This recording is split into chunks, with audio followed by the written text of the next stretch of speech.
Yeah. All right, everyone. Let me have your attention, please, because this is your last chance to get help before the quiz. And as stated, the quiz questions are very similar to the free response questions on your test. I do have some news. Question. We are not going to take the test on the 15th. I'm going to give you an extra block period. So we're going to be taking the test on the 17th instead. That means when you come back, we'll have a review. We'll answer any questions you have in terms of the review worksheet or the packet. And then we will have you do the test on the 17th. So let's make sure we understand how to do planetary motion, or in this case, the motion of a moon around a planet. Most planets are nearly circular. There's an ellipse, but it's such a narrow ellipse, it's such a close ellipse to a circle that we can use the circular equations from our physics helper. So I'm going to write them up here. But they are in your physics helper, which is velocity equals 2 pi r over period, acceleration equals velocity squared over r, and F equals ma, which is the same as F equals mv squared over r, right? Because all I'm doing is taking A and plugging it in to this equation. This is just a force body diagram. As I've stated before, we don't know where this moon is compared to the planet. So if you drew a force of Earth pointing this way, instead of pointing down, would that be okay? If you drew it pointing upward, would that be okay? And you didn't have these two? Any direction is actually fine. All I'm looking for is whether you have just one force, so you don't want multiple forces here, just one force, and that force is the force of not the moon in this scenario. It's not the force of the Earth. What is creating the force in this scenario? Planet Z. So we can call it force of Z on M. And that essentially is also the same as the force of gravity on the moon, right? The force of gravity created by the planet. Question. So it depends on the scenario. The orbiting object is the moon, not the planet.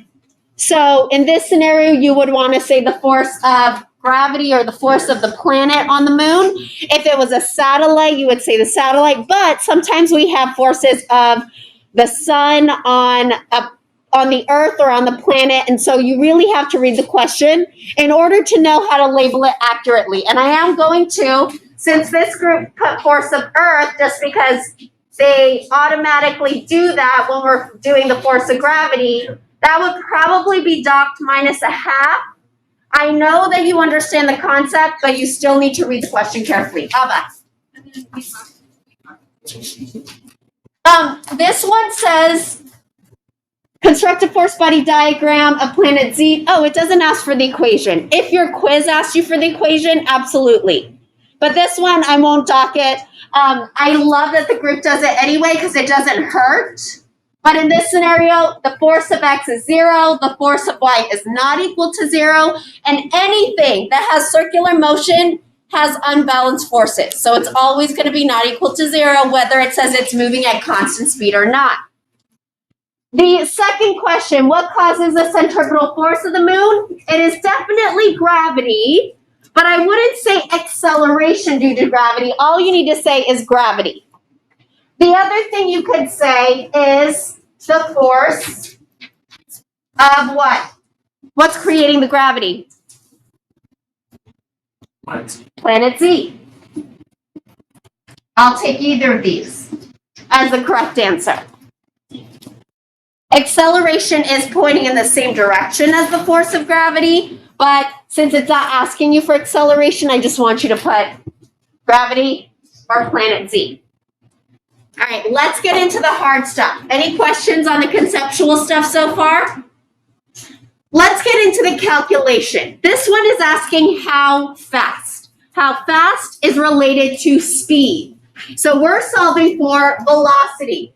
This group did a good job of writing the guess method, and I am going to check if you provided your givens and your unknowns. Velocity is my unknown. Acceleration is 6.87 meters per second squared. Again, sign doesn't matter, even though I know acceleration should be pointing down because force is pointing down.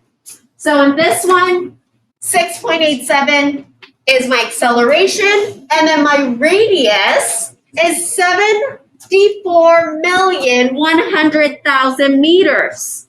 Where did that value come from?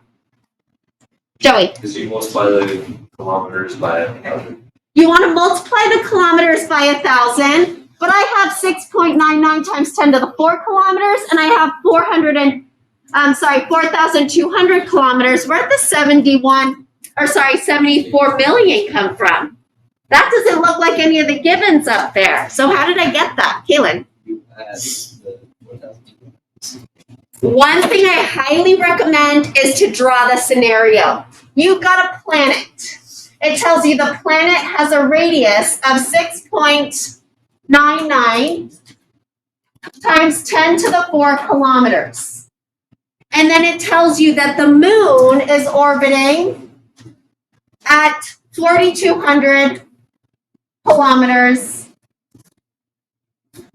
which is what they call an orbital distance. Orbital distance means above the surface of planet Z. So the radius is the sum of these two, which gives me, if I add this together, 74,100 kilometers. And then from there, I still have to multiply that by 1,000, and that's where this value comes from. A lot of students mess that up because they just look at the givens and they don't draw a diagram to figure out that the actual radius is the sum of these two. I'm going to tell you, if you forgot to do the sum, or if you forgot to convert from kilograms to meters, I'll take off maybe 1 point. And then the rest of your work, as long as it's correct, will receive full credit. Okay? So try to catch this radius part. That's where a lot of students make mistakes. But if you messed up here, it's not going to carry over through the rest of your problem. Next, we want to find out which equation has velocity, acceleration, and radius. Pretty easy. It's the regular acceleration equation. But keep in mind, I've got a velocity squared. So when I multiply my 74,100,000 over, I still need to take the square root. And once I take the square root, I get 22,563 meters per second. And a student asked, how many decimal places should I add? Since this is such a huge number, you can round it out to the first digit. Any questions on problem number 3? Okay, so group number 4, they are trying to calculate how long, which is the period. One thing that I highly recommend, especially if you don't know what equation to use, is write out the guess method. And the nice thing about this is the scenario is exactly the same. The velocity is the same, the acceleration is the same, the radius is the same, and we also have this new value that we calculated here. That's all going to be related to our next problem. So I can say my givens are from part 3. You can put that in your test if you don't want to rewrite it, okay?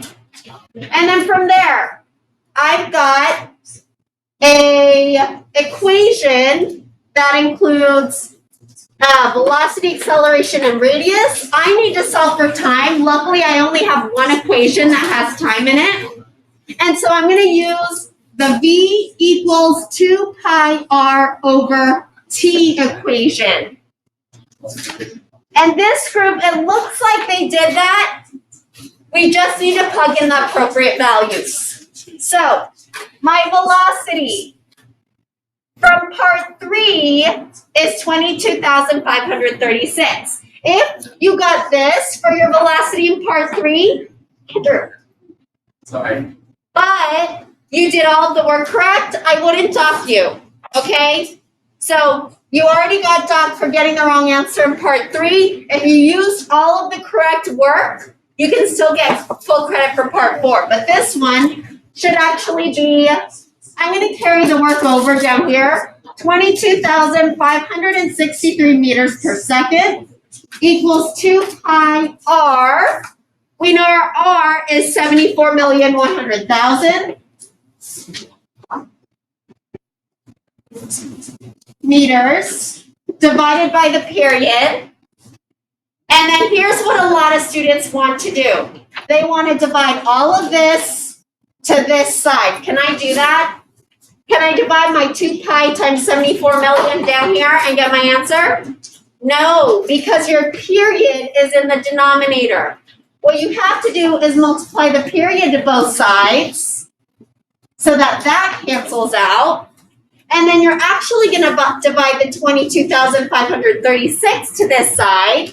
So can someone calculate that value for me? Because I don't have it off the top of my head. Oops, 63 meters per second. And then what did you get? 20,635 seconds. Do you guys agree? I do. 20,635 seconds. Yeah, actually, that's. We tried 34. 34, 35. I don't really dock you for rounding errors as long as it's relative to this number. You want us to turn it into minutes? You don't have to turn it into minutes. Does it tell you to? Well, no, I'm just saying on the homework because it didn't even plus to turn it. I actually prefer seconds. Even though they're really big number values and it's hard to quantify how long that takes, leave it in seconds. And then, and in the homework, I think they just wanted you to understand that quantity value. Question, Joey. I got 5 on your calculator, you said 3.14. You could use 3.14. You're probably going to get a little bit of a rounding error if you use 3.14. But like I said, I don't talk to you if you round it a little bit off of what the actual answer is. Any other questions? All right, knowing how to use exponents is not necessarily that important for this quiz, but it is going to be important. So I want you to bring in your own calculators that you'll be using with for the test so that you don't have to try to navigate a calculator you don't know how to use. All right, go ahead and clear up your desk. I want to ask you something. Here's what the video is basically about. Why are astronauts weightless? When you see astronauts in outer space, they're floating around. So they're weightless, right? Why are astronauts weightless? Because of gravity? What about gravity? Grace? There is no gravity when you're in outer space. It's just... So we just did a quiz, right? About a moon revolving around planet Z. And we said that there was a force acting on it. What was that force? Gravity. Gravity is what causes the moon to revolve around the planet. So for astronauts in outer space, why would they not have gravity acting on them? Do you think that they're so far away that gravity is actually so small that they're weightless? What are your thoughts? Okay, let me tell you something about our astronauts who are on a satellite, a space station that revolves around our Earth. We know that the moon itself is revolving around the Earth due to the force of the Earth's gravity. You guys agree? Yeah. And minus participation. I'm taking off participation points if you guys can't be responsible to iPads. Secondly, our space station, if I were to draw a diagram that revolves around the Earth, here's our moon, and we know that that's revolving around the Earth. but our space station is right here. So, is there gravity actually acting on the astronauts? If we look at it relative to the moon, do you guys think there's still no gravity acting on those astronauts? There's got to be gravity, right? So why are those astronauts weightless? Or are they weightless? What do you guys think? Sammy? They're not weightless. So why are they floating around in the space station? So there's no gravity. No. Why? That's what we just. Oh, then that would make sense. Then it doesn't. Is there no Because why? Because it's a vacuum. A vacuum meaning there's no air. It is a vacuum, but does being in a vacuum mean that there is no gravity? We already established there's got to be gravity. So what do you think is actually happening? Let me propose something. I've got this Kleenex box. We all need Kleenex right now because it's flu and COVID and RSV season. Is this box moving? No? Not at all? It's moving with you. It's moving with me? What does that mean? I don't think it's moving. Is it moving? The Earth is moving. If the Earth is rotating, then this box is definitely moving. Right? You guys agree? It's moving. We're all moving. Even though we're standing still right now, we are all rotating with the planet Earth, which is then revolving around the sun. But relative to my position, this Kleenex box is standing still. So think about the astronaut scenario again. The astronauts experience gravity because they are revolving around the Earth the same way the moon revolves around the Earth. So why is it that they appear weightless? Any thoughts? You guys still think that there's no gravity on the satellite and that's why they're weightless? What's weightless? Astronauts. Well, there's gravity. There's gravity acting on them. We know that for sure. Why are they floating? Nobody has any ideas? I'll give you the answer, but I was hoping you'd be able to figure it out before then. Answer. All right, I've got a better answer than me explaining it. We're going to watch a video. Okay. Yay!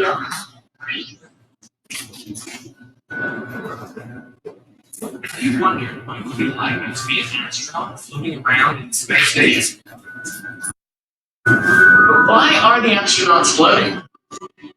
I'm here at the Paradox Museum in Sydney to find out if anyone knows the answer. Why are they floating? No gravity.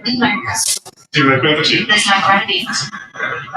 The stuff that holds us to the planet when we spin doesn't happen up there. Gravity holds the answer in space. There's nothing there. Space floating. There's no gravity in space. No gravity was very little. But is there really no gravity in space? After all, the moon orbits the Earth due to gravitational attraction. So, where would the space station fit in this picture? Can you make me a roughly to scale model of the Earth and the Moon? And then we're going to position the space station in there. So about like that? Yeah. Close up. About there. You ready to see the real distance? You reckon? Oh, okay. It's actually about here, maybe a little further. Now, if the moon is here and the Earth is there, whereabouts would you put the space station? 50? About halfway? Yeah.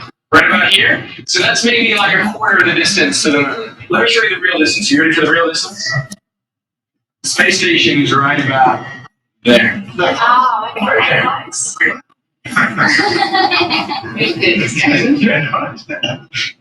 The space station is actually only about 400 kilometers away. So if you're in Sydney, it's a little further than the drive to Canberra. But does it make sense that the Earth exerts a big gravitational force on you, but nothing on the astronauts just a short distance away? You reckon there'd be no gravity there? It's not much they float, we've seen them. Well, clearly there's not. They're floating around. I know they float, and the question is why? Well, in truth, the force on the astronauts is almost as much as the force on you. So then, why are they floating while you're stuck here? The answer is the astronauts aren't floating, they're falling. Ah! And not only that, but the space station they're in is falling as well. Ah! So why doesn't the space station come crashing into the Earth? Well, the reason is the space station and astronauts inside have this huge sideways velocity of about 28,000 kilometers per hour.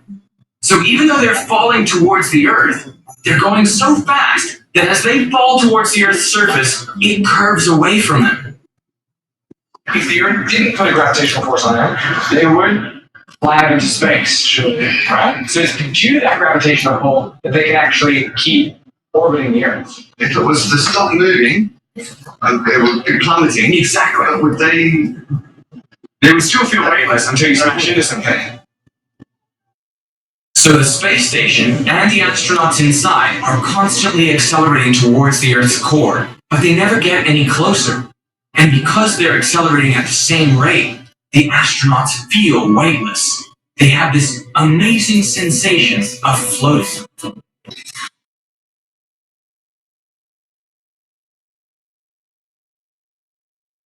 So remember how we talked about Newton's cannon and how he shoots it off a mountain and it's in free fall, but it falls in a parabolic path?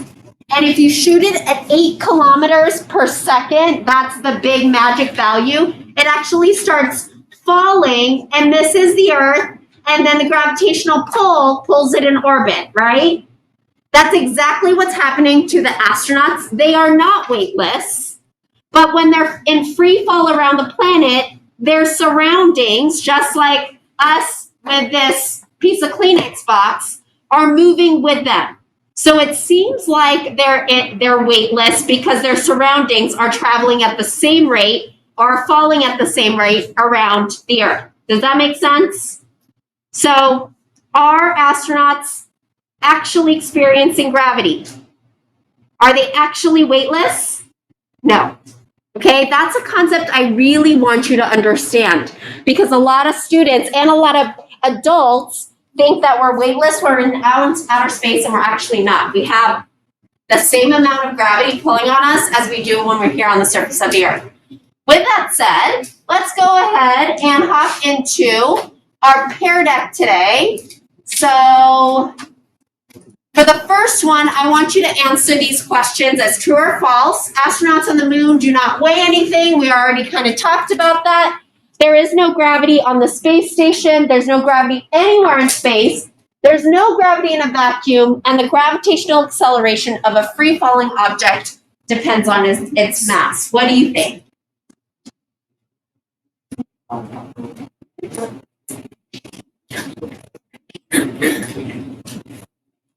They don't think.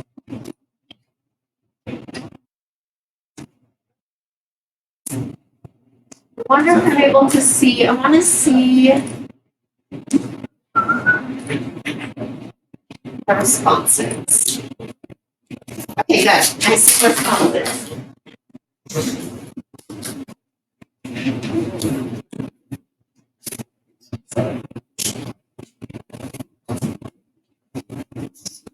Maybe 30 more seconds.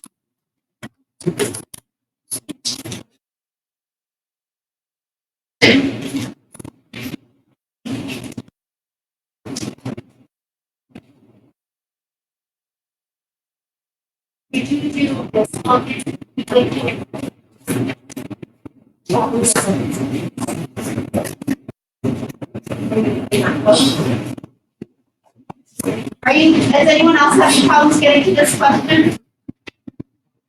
Okay, so astronauts on the moon do not weigh anything. True or false? False. We know they weigh something, and that they're in constant free fall along with the space station around them. There's no gravity on the space station. That is also false. There's no gravity anywhere in space. Also false. There is gravity in space. It gets weaker and weaker, and we'll talk about that the further distance you are. But remember, there's so many different things out there, more planets, more suns, more objects, that once you get far away from Earth, you're going to feel the gravitational pull of some other planet, some other meteor, or something else. Next one, there's no gravity in a vacuum. So we had Karsten mention a vacuum. Is there no gravity in a vacuum? A vacuum constitutes an object that has no air within it, but you can still have gravity in a vacuum. So this one is false. There is gravity in a vacuum, but there's no air. And then the gravitational acceleration of a free-falling object depends on its mass. Does acceleration depend on mass? What do you think? Acceleration is dependent on velocity divided by the change in velocity divided by time. The only thing that's dependent on mass is force. F equals ma. So in this one, the gravitational acceleration of a free fall depends on an object's mass. That is false. It's dependent on something's mass, but not of the object that's in free fall. The mass it is dependent on is the mass of the planet. So for example, planet Earth has an acceleration of negative 9.8, and that is due to, in part, the Earth's mass. Now, everything has a gravitational pull. In fact, Ailey is gravitationally pulling me toward her, but gravitational pulls are dependent on massive, massive objects. So the fact that we're small masses compared to the planet, we don't feel that gravitational pull. It's like magnetic forces, but on a much larger scale. So when you think about how massive planets like the sun and the Earth pull on each other, we would have to have a large mass like a planet in order to feel that gravitational long-range force. So let's go on to the next problem. We're going to talk about the relationship between the gravitational acceleration of an object and the distance it is away from the Earth. So a lot of people understand the concept that the further away from the Earth you are, the less gravity you feel. It doesn't mean that you're going to be weightless, but it means that the gravitational pull is definitely going to be less. But what I want you to think about is what relationship this is. As my distance from the center of the Earth increases, what happens to my gravitational acceleration? And I want you to think about the relationships we've talked about in terms of direct proportion, indirect proportion, inverse proportions, or squared proportions. We've talked about all those types of proportions before. So write out what type of relationship or proportion this would look like, and I'll give you 30 seconds to do that.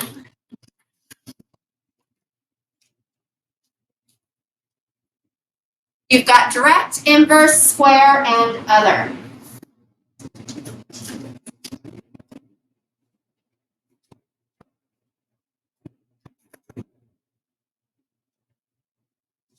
Now we've seen graphs like this before, especially when we were working with forces, and a little bit when we were working with motion. Okay, so I'm just going to show the graphic of what I have here. If I could move it, let's see if we can.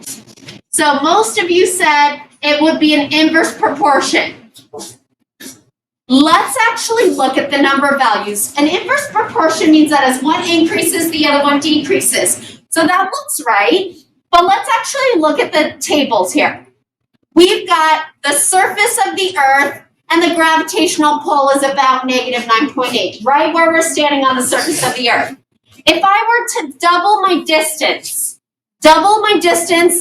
from the surface of the Earth, so I'm now, instead of here, I'm out here, my gravitational pull, if it was an inverse proportion, would be what? If I doubled my distance, what would happen to my radius? What's an inverse proportion? You divide by 2, it would be decreased by half. Can you look at my gravitational pull there? From 9.8, it goes down to 2.45. Is that half? Is that what we thought it would be when we said inverse? Definitely not. So what I want you to do is look at that relationship. See how 9.8 compares to 2.45 and tell me what relationship you think it is now. It's definitely a decrease, but by how much? So I want you to kind of do that fraction. If you were to look at the relationship between the surface of the Earth and then double the surface of the Earth, compare those two values. And go ahead and give me not just the fact that it decreases, but by how much. What is that value? And we're going to try to see if we can find a relationship. Because we know it's not quite inverse. It's a little bit more than just a direct inverse proportion. So I'll give you 1 minute. This one's a little bit harder. It requires a little bit of calculation. But I want you to tell me what relationship it is between doubling the distance and then that decrease in acceleration.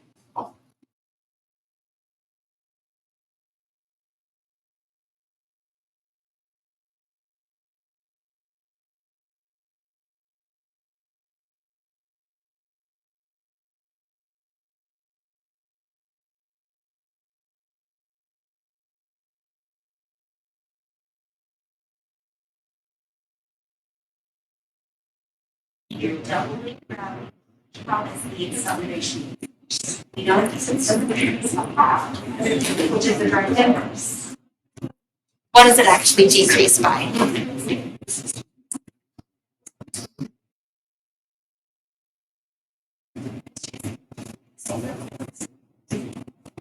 If I double the distance, what does my acceleration decrease by? Can anyone give me an answer? I saw a lot of good responses. Anyone want to volunteer their thoughts? How much is it decreasing by? 4 times. And can we figure out a relationship between 2, which is double, and 4? Because it's not actually increasing 4 times, it's decreasing by a factor of 4. So it's a quarter now. Is there a relationship that we can relate that to? I saw a few students added in here, not just a quarter, but I saw square. Is it a factor squared? This is a new proportion. We haven't seen this proportion before, but it's a proportion that we call an inverse squared proportion. So in this scenario, you're going to see that when you double the radius, the gravitational field decreases by a quarter strength, which means that we've got an inverse squared. And this is going to talk you through what inverse squared means. How well spray paint coats a surface depends upon the distance. Up close, the paint quickly coats. Farther out, the spray is spread out, less concentrated. Double the distance, and you have 4 times the area to coat. Tripling the distance gives you 9 times the area.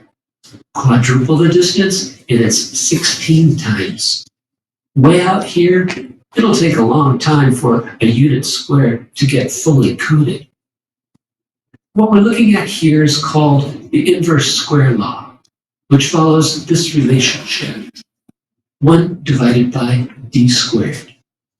Double the distance, you have 1/4 as much. Triple the distance, and you have 1/9 as much. Quadruple the distance, and you have 1/16 as much, and so forth. Gravity follows this inverse square law, as is spelled out by this graphic. On the y-axis, you have the gravitational force. On the x-axis, you have the distance. Notice that when you double the distance, the gravitational force is 1/4 as strong. Triple the distance and it becomes 1/9 as strong. While the gravitational force may extend forever, the reality is that with increasing distance, it gets weaker really quickly. But consider this. Earth's radius is about 6,400 kilometers. If you stood on a ladder extending this distance above the surface, how much would you weigh? That's double the distance from the Earth's center. So you'd weigh 1/4 as much as you do on the surface. But notice, you're in space, and you do indeed weigh something while standing on that ladder. What if you stood on a tower only, say, 300 kilometers tall? That's still above Earth's atmosphere and in space. But relatively speaking, you're still pretty darn close to the surface. So your weight would be about the same. Interestingly, this is the altitude of orbiting spaceships, where, yes, Earth's gravity is quite real and quite strong. So might you be able to hitch a ride from one of those orbiting spaceships? Think about that. Good energy. All right, so this is our new equation. I'm not going to make you do any calculations, except for today. I want you to calculate one thing. But this is our equation for any force of gravity due to any planet, not just Earth. So we've got this. Oh, I should be able to click through. Okay, so the force of gravity between any two objects, the sun and the moon, a planet and Earth, and then we've got two masses because you have a force of gravity only interacting if two masses are attracting each other. So you need to have two masses to get a force of gravity, whether it's the mass of a person and Earth, or the mass of this pen and Earth, or whether it's the mass of the moon and Earth. You need two objects. The next thing you need is the radius between them, and like they said, it's a factor squared. It's not just a regular inverse. So it's an inverse squared proportion, and the greater that inverse, the smaller your gravity is. And then last but not least, there's this gravitational constant. It's 6.67 times 10 to the negative 11. It's just like the random value pi. It's a number value that scientists figured out is related to the proportion between the force of gravity of a planet and the mass that it is interacting with, as well as the distance that they are apart. So in this scenario, we can get the force of gravity, and we can also get the gravitational field strength. So here's the gravitational field strength, which is the force of gravity, which is the mass of your object, let's say the mass of this pen, and negative 9.8. Or if you're on a different planet, I know it's hard to see this, but it is your gravitational constant, that's 6.6 times 10 to the negative 11, times the mass of your planet, this is your planet's mass, times the radius. So this is what we're going to do right now. We're going to calculate the gravitational field of Earth, which we know is what value? Negative 9.8. We got this from the video. The radius of Earth is 6,400 kilometers. What do we have to do to get the right conversion? You need meters. Multiply this by 1,000 to get meters. Can someone look up the mass of Earth for me? We need the mass of Earth to calculate the gravitational field. Can someone get me the mass of Earth? Someone Google it. 5.97219 times 10 to the 24th. Times 10 to the 24th. Let's make this something a little bit easier to navigate. I'm going to say 5.97 times 10 to the 24th kilograms, and we want it in kilograms, so we're going to keep that the same. And then your G value, we have to multiply that all by G, which is in your physics helper, and that is equal to 6.67 times 10 to the negative 11. I'm not going to include the units, so I won't confuse you, but go ahead and calculate what your gravitational field of Earth is. You're going to do G, the capital G, which is a really small number because it's to the negative 7, times the mass of your Earth divided by the radius squared, and convert your radius to meters. That's going to be the next slide. You don't have to do this one, but I want you to tell me to 3 decimal places what this value is. This one gives you 5.972. It's okay. Use 0.597. And we should all get about negative 9.8. Hopefully. That's what we're hoping for. This is your participation, so I want to see that you're answering this question on the pear deck. All right, I want to move on, but I got some good values.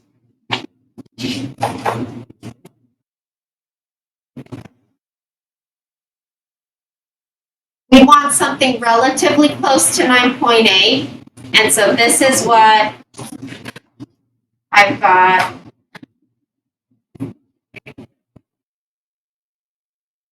Oh, I won't let me. This is what I've got right here, 9.722, pretty close, right, to negative 9.8. And the surface of the Earth changes as well, so depending on what altitude you're in, it could get slightly larger or slightly smaller than that. Okay, the homework tonight is based on proportions, which you've done before.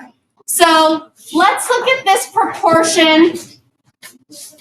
If you were on a planet that had twice the mass of Earth, but the same radius, if you look at this equation, mass and force are what? If I increase mass by double, what happens to the force? It doubles. If I increase the radius by double, what happens to the force? It decreases by half? It decreases by a quarter. What if I increase the radius by 3? It would decrease by 9. So you're going to do proportions in your homework tonight. You've got some gravitational concepts that you're going to work through on Canvas. And then we're going to do one more review on seasons. Your test is on the 17th.